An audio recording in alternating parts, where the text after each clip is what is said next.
ఓం సాయిరామ్ శ్రీమాత్రే నమ. అమ్మ బిడ్డలందరికీ కూడా నమస్కారం అండి. అందరూ కూడా సుఖంగా సంతోషంగా ఎప్పుడూ కూడా ఆనందంగా ఉండాలి అని చెప్పి అమ్మవారి తరపున నేను కూడా మనస్ఫూర్తిగా కోరుకుంటున్నాను. ఈరోజు అమ్మవారు అందించే సందేశం ఏంటి అంటే కనుక, తల్లి ఈరోజు నువ్వు ఇది వింటే నీ గుండె జల్లమంటుంది. పొరపాటును కూడా నిర్లక్ష్యం చేయకు. ఇది నీ కుటుంబ పరువుకు సంబంధించిన విషయం. నిర్లక్ష్యం చేస్తే మాత్రం చాలా నష్టపోతావు అని చెప్పి ఏదో తెలియని సందేశంతో అమ్మవారు మన ముందుకైతే వచ్చారండి. మరి అమ్మవారు ఏమి చెప్పినా కూడా అది మన మంచి కోసమే, మన భవిష్యత్తు కోసమే అని చెప్పి మన అందరికీ కూడా తెలిసిన విషయమే కదా. మరి కనుక ఈ సందేశాన్ని చివరి వరకు వినండి. అసలు అమ్మవారు ఏం చెప్పాలి అనుకుంటున్నారో పూర్తిగా తెలుస్తుంది. ఇంకా ఆలస్యం చేయకుండా వీడియోలోకి అయితే వెళ్ళిపోదాం. వీడియోలోకి వెళ్ళే ముందు ప్రతి ఒక్కరు కూడా ఈ వీడియోకి ఒక చిన్న లైక్ అయితే ఇవ్వండి. చాలామంది చెప్పుకోలేనటువంటి సమస్యలతో సతమతమైపోతూ వాటిని ఎలా పరిష్కరించుకోవాలో తీర్చుకోవాలో తెలియక ఇబ్బంది పడుతూ ఉన్నవాళ్ళు ఎంతోమంది ఉన్నారు. ప్రతి ఒక్కరూ మీకున్నటువంటి సమస్యను నాకు కామెంట్ సెక్షన్లో తెలియచేయండి ఫ్రెండ్స్. తప్పకుండా అమ్మవారి గుడికి వెళ్ళినప్పుడు నేను అమ్మవారికి మీ గురించి గొప్ప ప్రార్థన అయితే చేపిస్తాను. మీ నమ్మకాన్ని నేను ఏ రోజు కూడా ఒమ్ము చేసుకోలేదు కదా అని అమ్మవారు ఎప్పుడూ కూడా చెప్తూనే ఉన్నారు. మనకు సరైన సందేశాలు సరైన సమయానికి అందిస్తూనే ఉన్నారు. మరి తప్పకుండా ఈరోజు అమ్మవారి సందేశంలో ఏం చెప్పినా కూడా అది మన మంచి కోసం మనం నమ్ముకున్న వారు ప్రతి ఒక్కరూ కూడా మన భవిష్యత్తు కోసమే. ఇప్పుడు నేను చెప్తున్నటువంటి ఒక మాటతోటి నీ గుండె జల్లుమంటుందమ్మా, కానీ మనోధైర్యంతో నువ్వు వినే ప్రయత్నం అయితే చెయ్యి తల్లి. ఈరోజు నువ్వు ఏదైతే ఇది వింటూ ఉన్నావో, ఇది విన్న తరువాత వినక ముందు ఏ విధంగా అయితే నువ్వు మానసిక స్థితిలో ఉన్నావో అదే విధంగా నీ యొక్క మానసిక స్థితిని ఉంచుకునే ప్రయత్నం అయితే చెయ్యి బిడ్డ. ఎందుకు అని అంటే, నువ్వు అలా ఉండగలిగితేనే నీ ఇంటి పరువుని నువ్వు కాపాడుకోగలుగుతావు. నీ యొక్క పరువు అంటే నీ యొక్క కుటుంబ పరువు తోటి సమానం కదా. మరి నీకు ఏదైనా కానీ మాటతో కానీ లేదంటే కనుక ప్రవర్తనలో కానీ ఎదుటివారు నీకు ఇచ్చే విలువను పట్టే కదా మరి నీ యొక్క పరువు అనేది ఆధారపడి ఉంటుంది. కొంతమంది ఎదుటివారికి చాలా గౌరవాన్ని ఇచ్చి మాట్లాడతారు, మరి కొంతమంది లెక్క లేకుండా మాట్లాడుతూ ఉంటారు. ఎందుకు అని అంటే అది కుటుంబం యొక్క విలువను బట్టి ఆధారపడి ఉంటుంది. నీ యొక్క కుటుంబంలో నీ పరువుని పెంచే వాళ్ళు ఉంటే నీకు విలువ ఆటోమేటిక్గా పెరిగిపోతూ ఉంటుంది. అలాగే నీ యొక్క కుటుంబంలో నీ యొక్క విలువను తగ్గించేవారు కనుక ఉంటే ఆటోమేటిక్గా నీ విలువ అనేది తగ్గిపోతూ ఉంటుంది. ఇదంతా ఎందుకు చెప్తున్నారు అమ్మ దుర్గమ్మ, అసలు ఏం చెప్పాలి అనుకుంటున్నారు తల్లి మీరు అని చెప్పి నువ్వు అనుకుంటున్నావు కదా. అయితే ఇక్కడి నుంచే అసలు నిజం నీకు చెప్పబోతున్నాను, జాగ్రత్తగా విను. ఏంటి అంటే కనుక బిడ్డ, ఎప్పుడైనా సరే కానీ నీ యొక్క ప్రవర్తన వల్ల నీ యొక్క కుటుంబ పరిస్థితి అనేది తలక్రిందులుగా మారే అవకాశం అనేది ఉంటుంది. ఇది నువ్వు ఒప్పుకున్నా ఒప్పుకోకపోయినా 100కి 1000% ఇదే నిజం. ఇప్పుడు నేను చెప్పే ప్రతి మాట కూడా నీ మనసుకు నొప్పిని కలిగిస్తుందేమో, కానీ ఈ నొప్పి వెనుక ఉండే అంతర్యాన్ని కూడా నువ్వు గ్రహించగలిగితే కనుక నిజంగా నువ్వు సంతోషపడిపోతావు. ఎందుకో తెలుసా? ఎందుకంటే అది అసలైన వాస్తవం కనుక. ఎందుకు చెప్తున్నాను అనేది జాగ్రత్తగా విను బిడ్డ. ఎప్పుడైనా సరే కానీ కుటుంబంలో ప్రతి ఒక్కరూ కూడా సంతోషంగా ఉండాలి అని చెప్పి కోరుకునే వారిలో మొదటి స్థానం నీదే ఉంటుంది. ఎందుకు అంటే వారి కోసం నువ్వు ఏదైనా కానీ చేయగలుగుతావు, ఏది వదులుకోవడానికైనా సిద్ధపడతావు. అలాగే నువ్వు చూపించగలిగినంత ప్రేమను చూపిస్తూ ఇంకా నేను చూపిస్తున్నది తక్కువేనేమో అని చెప్పి భ్రమపడిపోతూ ఉంటావు కదూ. ఇలా ఎందుకు చెప్తున్నాను అంటే కనుక, ఎప్పుడైనా సరే కానీ కుటుంబంలో ఉదాహరణకు నలుగురు, నువ్వు నీ జీవిత భాగస్వామి, నీ 2 పిల్లలు, ఈ నలుగురిలో చూసుకునగలిగినట్లయితే నలుగురి మనస్తత్వాలు విభిన్నంగా అంటే చాలా వేరుగా ఉంటాయి. కొంతమంది అతిగా కోప్పడే వాళ్ళు ఉంటారు, కొంతమంది నిదానంగా ఎదుటి వారికి కోపాన్ని తెప్పించేవారు ఉంటారు. అంటే ఇలాగే మరికొంతమంది ఎదుటివారి యొక్క మనసుతోటి ఆటలాడుకుంటూ రెచ్చగొట్టుకుంటూ వారి యొక్క సంతోషాన్ని, అంటే అదొక సైకో సంతోషాన్ని పొందుతూ కూడా ఉంటారు. కుటుంబంలో నలుగురు ఒకే జాతికి చెందిన వాళ్ళే అయితే ఆ కుటుంబంలో ఎటువంటి మాట కూడా బయటకు వినిపించదు. అలా కాకుండా కుటుంబంలో ఉండే నలుగురు యొక్క మానసిక స్థితి అనేది ఒడిదుడుకులుగా ఉంటే మాత్రం ఆ కుటుంబం యొక్క పొరుగు అనేది చాలా తేలికగా బయటపడిపోతూ ఉంటుంది. ఎప్పుడైనా సరే కుటుంబం అంటే ఇప్పుడు మన చేతికి ఉన్న 5 వేళ్ళే ఒక రకంగా ఉండవు కదా. అటువంటిది నీ కడుపును పుట్టిన పిల్లలే నువ్వు చెప్పినట్లుగా వినాలని లేదు.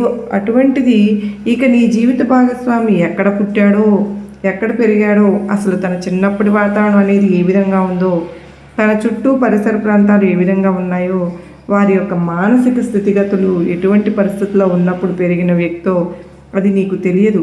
ఏదో చెప్తే విన్నావు, నమ్మావు, అంతవరకే. గతం వేరు, ఇప్పుడు జరుగుతున్నది భవిష్యత్తు వేరు. ఇప్పుడు నువ్వు అతని జీవితంలోకి వచ్చావు. అతను ఏదైనా సరే కానీ నీకు చెప్పి చేయాలి అని చెప్పి నువ్వు అనుకుంటావు. కానీ అతను నీకు చెప్పకుండా చేసుకుంటూ వెళ్ళిపోతూ ఉండవచ్చు. అలాగే నీ పిల్లలు కూడా నేను ఇంత 10 నెలలు మోసి కని పెంచి అల్లారు ముద్దుగా ఇంత చిన్న బాగోలేకపోతేనే నేను తలక్రిందులైపోయి ఇంత ఇదవుతూ ఉంటే అటువంటిది ఇప్పటి రోజున నా పిల్లలు నా చెప్పిన మాట వినకుండా రెటమతంగా నడుచుకుంటున్నారు. నేను చెప్పిన మాటకు అసలు వాల్యూనే ఇవ్వడం లేదు. నేను ఏదైనా ఒక మాట చెప్పాను అంటే కనుక దానికి పూర్తిగా వ్యతిరేకంగా చేసేస్తూ ఉన్నారు. వాళ్ళకు చెప్పి నా మైండ్ దెబ్బతింటుంది తప్ప వాళ్ళు మాత్రం వాళ్ళ పరిస్థితిలో మాత్రం ఎటువంటి మార్పు అనేది జరగడం లేదు అని చెప్పి అనుకుంటున్నా. నువ్వు ఏదైతే ఉన్నావో ఇప్పుడు నీ యొక్క మానసిక స్థితిని గురించి మాట్లాడుకుందాం.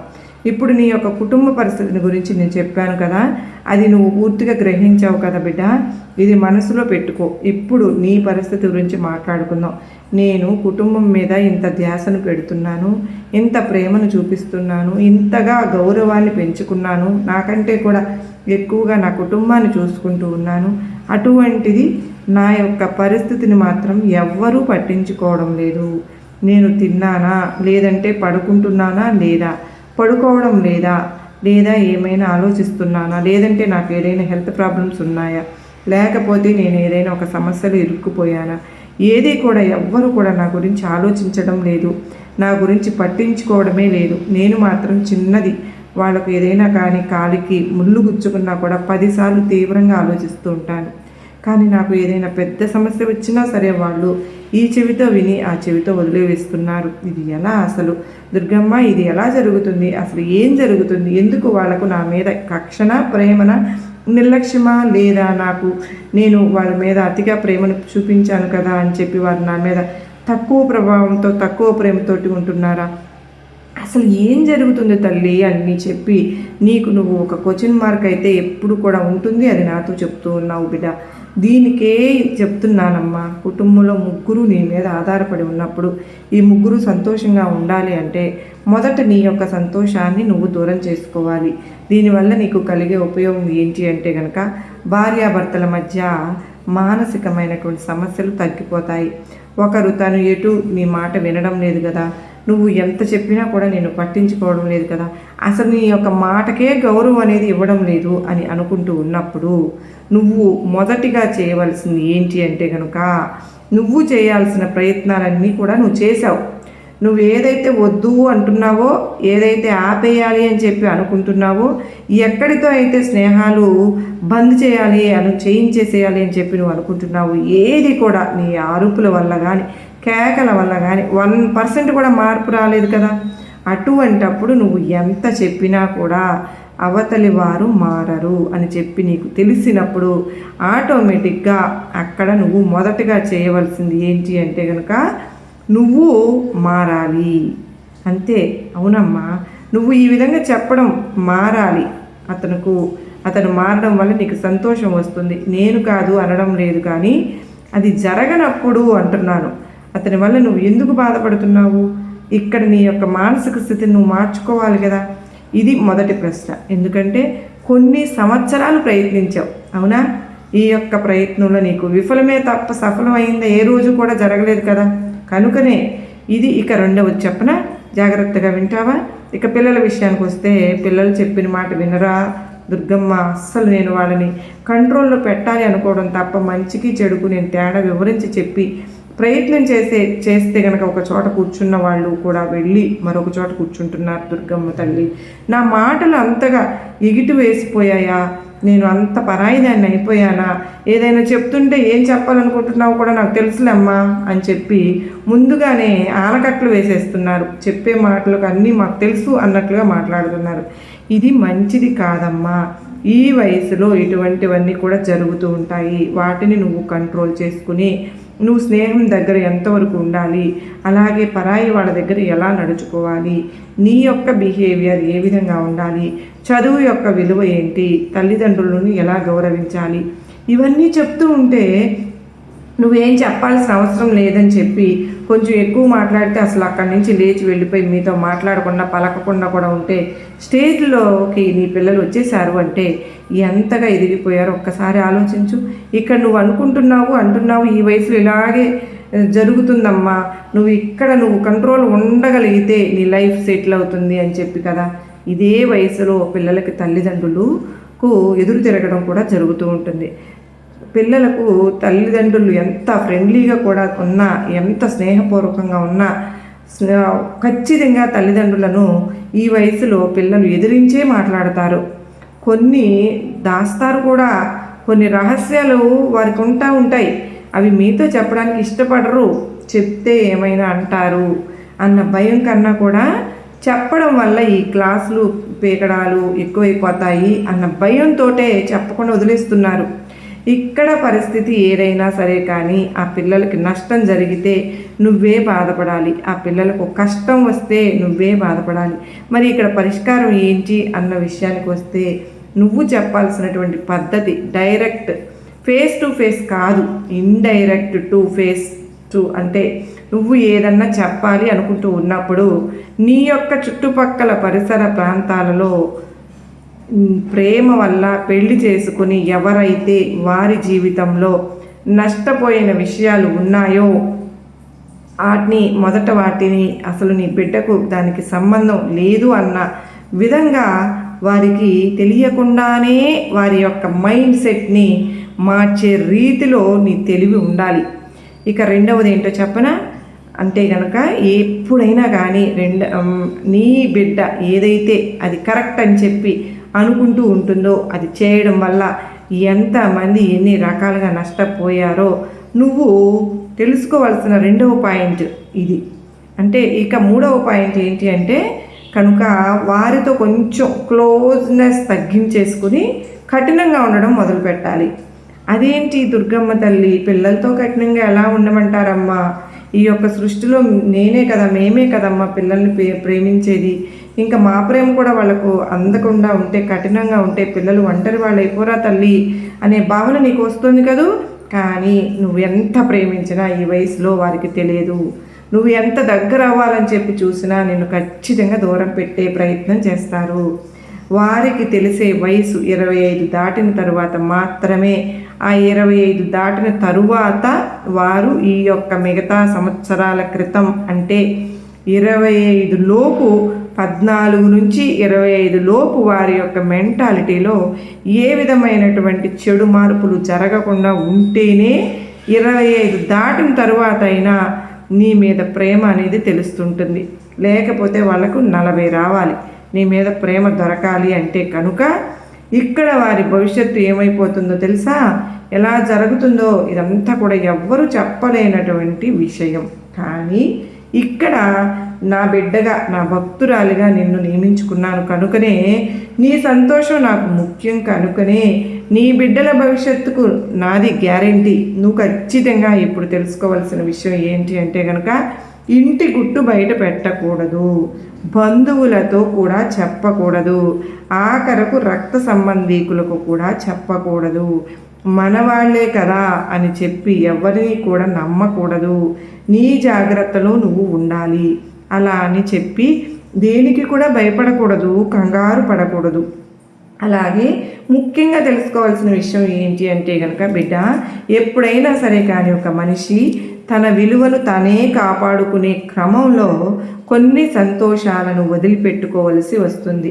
నువ్వు కూడా నీ విలువను నువ్వు కాపాడుకునే క్రమంలో నువ్వు వదులుకోవలసినటువంటి సంతోషాలు ఏంటి అంటే కనుక ఖచ్చితంగా నువ్వు ఎక్స్ప్రెషన్స్ అంటే ఆశించడం అంటే ఎక్స్పెక్టేషన్స్ అంటారు కదా, ఏదైతే ఉంటుందో అంటే ఎదుటి వారి నుంచి ప్రేమ కానీ, ఎదుటి వారి నుంచి డబ్బు కానీ, ఎదుటి వారి నుంచి పొగడ్తలు కానీ, ఎదుటి వారి నుంచి ఇంకా ఏదైనా సరే కానీ చేయటం ఆశించడం అనేది సరైనది కాదు. ఆశించడం అనేది ఆశించడం నీ దగ్గర ఉన్నంతకాలం నీకు తృప్తి అనేది ఉండదు, అసంతృప్తే మిగులుతుంది. నీ జీవితం నువ్వు తృప్తిగా గడపాలి అనుకుంటే ఎదుటి వాళ్ళ నుంచి ఏది కూడా నాకు కావాలి అని అనుకోవద్దు. అర్థమైంది కదా? నేను ఎందుకు చెప్పాను అనేది కాసేపు ప్రశాంతంగా పడుకుని నీ యొక్క కుటుంబంలో ఉన్న సభ్యులతో నీకు జరిగిన సంఘర్షణలు అన్నింటినీ కూడా ఆలోచించుకుని నువ్వు దానికి తగినట్లుగా కనుక అసలు నేను అంటే దుర్గమ్మ ఏం చెప్తూ ఉన్నారు అనేది నెమరు వేసుకునే ప్రయత్నం చెయ్యి. దుర్గమ్మ ఏం చెప్తున్నాను అనేది నీకు ఖచ్చితంగా అర్థమవుతుంది. నీకు ఎక్కడైనా కానీ ట్రిగర్ అయింది అంటే కనుక నీ జీవితానికి ఇది సంబంధించిన విషయం, దీన్ని నువ్వు గనక ఇప్పుడు నిర్లక్ష్యం గనక చేశావు అంటే గనక నీ యొక్క పరువు, కుటుంబ పరువు ఒక్కసారి బజార్ను కూడా పడిపోతుంది అని. అంటే అక్కడ వచ్చేది ఒకటే కానీ జనాలు పుట్టించుకునేది 10.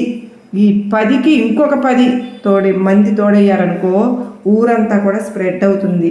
దీనివల్ల నష్టం తప్పితే నీకేమైనా లాభం ఉంటుందో చెప్పు? ఎప్పుడైనా సరే కానీ ఎంతకంటే పెద్ద పెద్ద తప్పులు ఇంతకంటే చేసిన వాళ్ళు ఎంతమందో ఉంటారు. వారి యొక్క బిడ్డలను గుప్పెట్లో పెట్టుకుంటున్నారు కూడా. ఇంతకంటే పెద్ద పెద్ద ఘోరాలు జరుగుతున్నా కూడా వారి యొక్క జీవిత భాగస్వామిని గుప్పిట్లో పెట్టుకుంటూ ఉన్నారు. మరి నీకు తెలియడం లేదు. అందరూ నాకే ఇలా జరిగింది అని నువ్వు అనుకుంటున్నావు కానీ చాలా జరుగుతాయమ్మా ఇలా బయట. కానీ ఇక్కడ కుటుంబంలో ముగ్గురు సంతోషంగా ఉండాలి అంటే ఒక మనిషి ఖచ్చితంగా సంతోషానికి దూరం అవ్వాల్సిందే. అలా దూరమైపోవడమే జీవితమా అంటే కాదు, కానీ వాళ్ళను వదిలివేయడమే జీవితం. నీ సంతోషాన్ని నువ్వు చూసుకోవడమే జీవితం. నీ ఆనందం కోసం నువ్వు ఇది అవ్వడం, నీ కోసం నువ్వు ఏదైనా చేసుకోగలగాలి, అదే అసలైన జీవితం. కనుక ఎవరి కోసము ఆలోచించకు, ఎవరి కోసము బాధపడకు, అంతా కూడా మంచి జరుగుతుంది. ఎక్కువగా ఆలోచించకు, ఎక్కువగా స్ట్రెస్ అవ్వకు, ప్రశాంతంగా ఉండే ప్రయత్నం చెయ్యి. నువ్వు ఆలోచించడం వల్ల, నువ్వు ఏదన్నా ఆశించడం వల్ల నువ్వు ఆశించింది అటు నుంచి రాదు. నువ్వు ఆలోచించడం వల్ల వచ్చింది ఏది కూడా మారదు.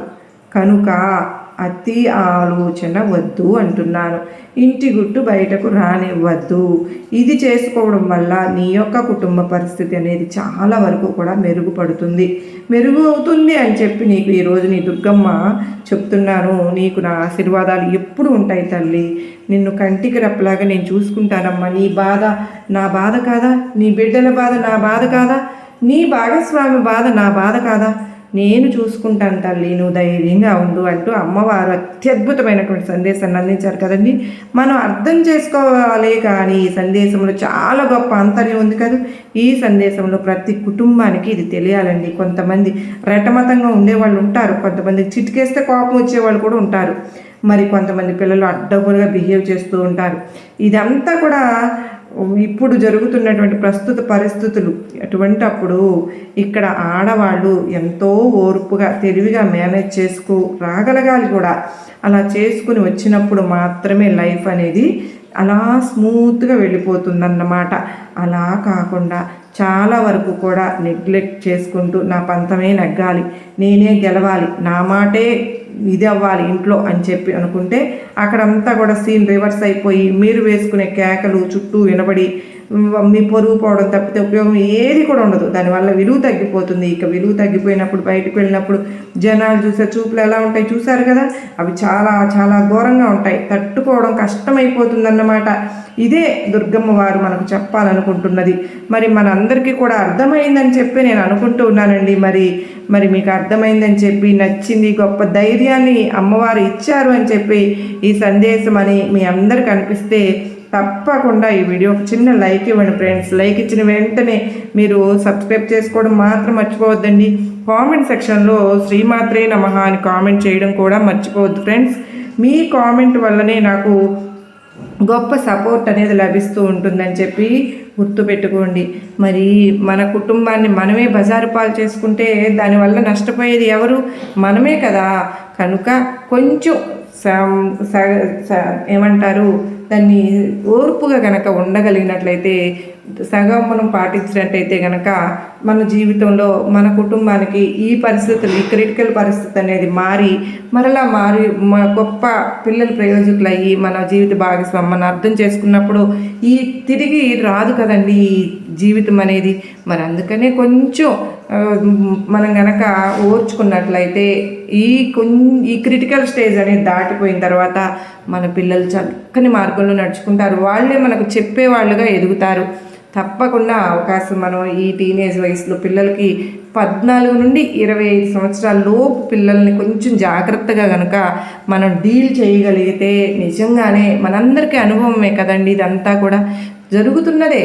చాలామందిని మీరు గమనించండి, ఈ టైంలో అలానే ఉంటారు పిల్లలు. ఇంకా వాళ్ళని బట్టి ఆటోమేటిక్గా మన జీవిత భాగస్వామిలో కూడా మార్పులు కలుగుతాయి.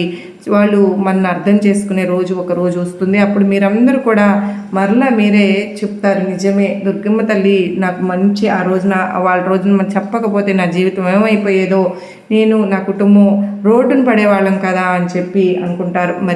మరి అందరూ కూడా అమ్మవారికి ఒక చిన్న లైక్ ఇచ్చి సపోర్ట్ చేయండి. మళ్ళీ కలుసుకునేంతవరకు అందరికీ నమస్కారం అండి. ఓం సాయిరాం. శ్రీమాత్రే నమః. సర్వేజన సుఖినో భవంతు.